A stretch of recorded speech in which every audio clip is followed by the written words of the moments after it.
यह उन दिनों की बात है जब थॉमस एडिसन स्कूल में पढ़ाई किया करते थे। एक दिन जब वे स्कूल से घर आए तब उनके हाथ में एक लेटर था। उन्होंने वो लेटर अपनी माँ को देते हुए कहा कि माँ, इसमें क्या लिखा है? यह लेटर मेरे स्कूल वालों ने मुझे दिया है और उन्होंने कहा है कि इसे अपनी माँ को ज़ोर-ज़ोर से पढ़ने के लिए कहना।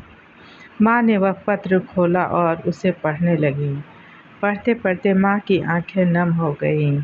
उन्होंने अपने बेटे थॉमस एडिसन को गले से लगा लिया। थॉमस ने पूछा, माँ, इसमें लिखा क्या है? माँ ज़ोर-ज़ोर से लेटर को पढ़ना शुरू किया। थॉमस, इसमें लिखा है कि आपका बेटा एक जीनियस है। थॉमस एक कमाल का बच्चा है, सुपर इंटेलिजेंट है और इस बच्चे को हम अपने स्कूल में नहीं पढ़ा सकते क्योंकि हमारे यहाँ पर इतने अच्छे टीचर्स नहीं हैं।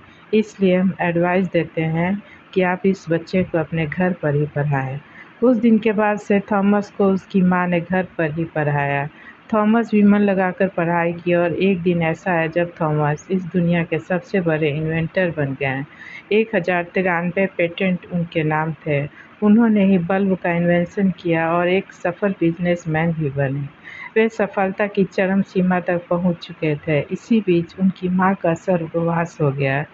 एक दिन वे अपने घर की साफ सफाई में व्यस्त थे, तभी उन्हें बचपन का वह लेटर मिला जो उनके टीचर ने अपनी मां को देने के लिए दिया था। उन्होंने उस लेटर को खोला और पढ़ना शुरू किया।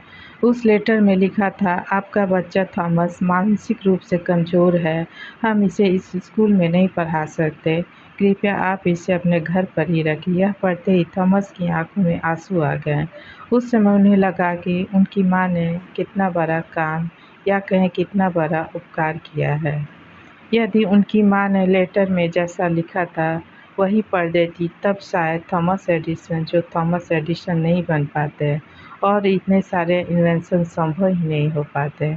दोस्तों, यकीन मानिए, शब्दों में बहुत ताकत होती है।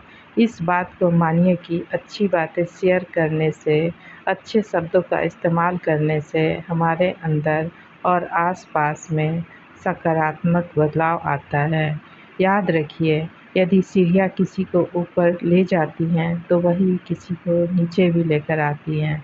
अपने शब्दों पर गौर करें और दूसरों को प्रोत्साहित करें।